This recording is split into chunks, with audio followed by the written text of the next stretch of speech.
어제에 이어서 오늘까지 강한 반등이 나오고 있습니다. 이 중국 쪽에서의 기준금리 그리고 지준율 인하 소식. 그럼에도 불구하고 미국 증시가 약간 조정을 받아서 우리 증시 좀 눈치를 보나 싶었는데요. 지금 위쪽으로 방향을 잡습니다. 하지만 지난주 급락의 여파 때문인지 현재 상승을 한다 하더라도 왠지 돌다리를 두드려 보고 싶은 마음이 있는데요. 이 시간 함께 해보시죠. 내일장 미리 보기 대신증권의 이경민 연구원입니다. 연구원님 안녕하세요. 예, 안녕하십니까? 네, 반등이 나오곤 했는데 막상 또 매수를 하려니까 망설여지는 그런 구간인 것 같습니다. 내일장에서는 어떤 포인트들이 있을까요?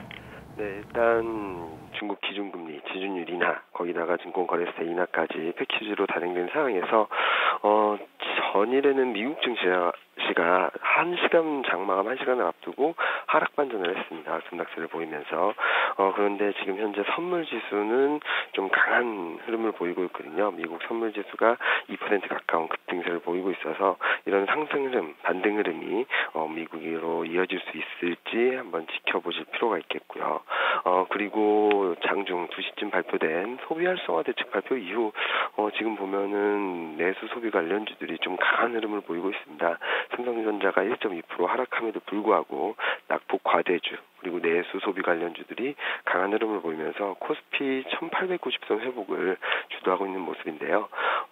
일단은 이런 정책 기대감이 좀 유입되고 있다는 점에 있어서 소비 관련주들이 특히 내수주들이 강세를 이어갈 수 있을지 한번 주목해 볼 필요가 있습니다.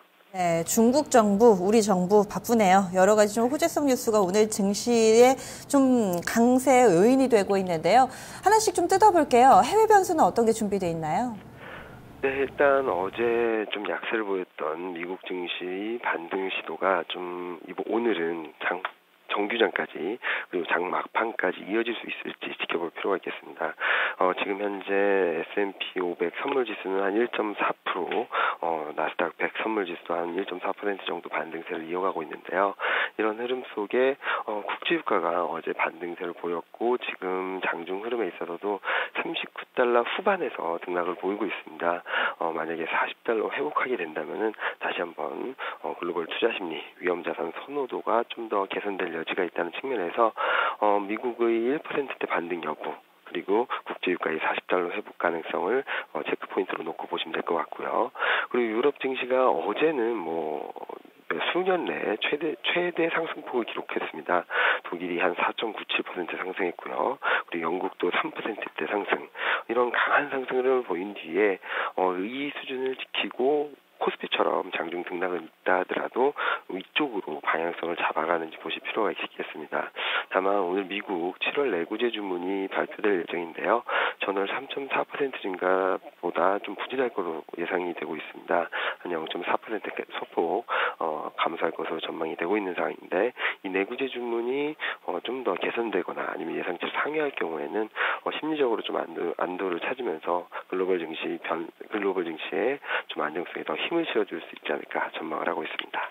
네, 오늘은 변수들이 좋은 내용이 많네요. 그렇다면은 우리 증시 내일장까지도 반등 흐름 이어질까요? 어떻게 보세요? 중국발 불확실성 완화에 글로벌 금융시장이 좀 반응을 하고 있습니다. 다소 안정을 찾아가는 모습을 보이고 있고 그동안의 하락 변동성에서도 좀 안정세를 보이고 있습니다. 이런 부분들은 그동안 낙폭이 컸고 그리고 지정학적 리스크까지 반영되었던 코스피 지수의 급반등세를 만들고 있는데요. 코스피 같은 경우는 장중 저점 1800포인트 대비 거의 100포인트까지 올라오는 상황이고요. 코스닥 같은 경우도 일시적으로는 위협적인 지수대까지 갔지만 어느새 660포인트를 넘어서는 급반등세를 보이고 있습니다. 물론 이렇게 강하게 올라온 다음에는 좀 정체되거나 아니면은 새로운 모멘텀을 탐색하는 과정이 수반되기 마련인데요. 하지만 최근 환율 효과 그리고 오늘 발표된 소비 활성화 대책들에 힘입어서 자동차 그리고 국내외 소비 관련주들이 시장의 탄탄한 흐름을 뒷받침해주지 않을까라는 생각을 하고 있습니다. 코스피, 코스닥의 기술적 반등 1차 분기점으로 볼 수 있는 지수대는 하락이 시작된 코스피 1915포인트 그리고 코스닥 같은 경우는 직전 저점 수준인 670포인트가 될 것 같습니다.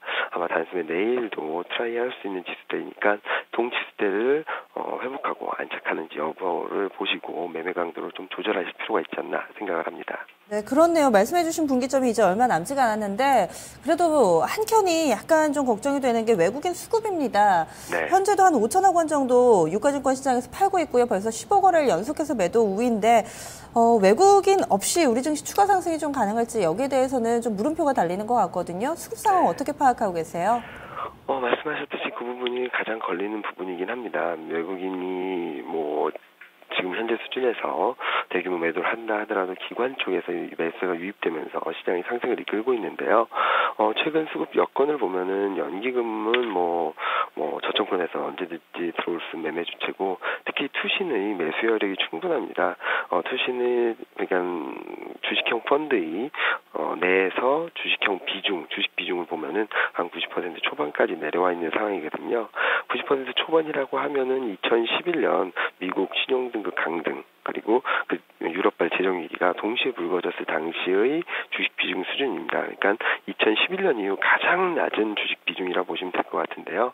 최근 주식형 펀드로 자금이 꾸준히 유입되면서 투신권의 매수 여력도 충분히 하다는 상황에서 지금 현재로서는 외국인의 매도가 좀 더 이어진다 하더라도 충분히 견딜 수 있다라는 생각을 하고요. 앞서 말씀드렸던 코스피 1915포인트 코스닥 670선을 회복하기 위해서는 외국인이 돌아와야 되지 않을까라는 생각을 하고 있어서 1차 분기점으로 제시드리고 있습니다. 네, 말씀 감사합니다. 네, 감사합니다.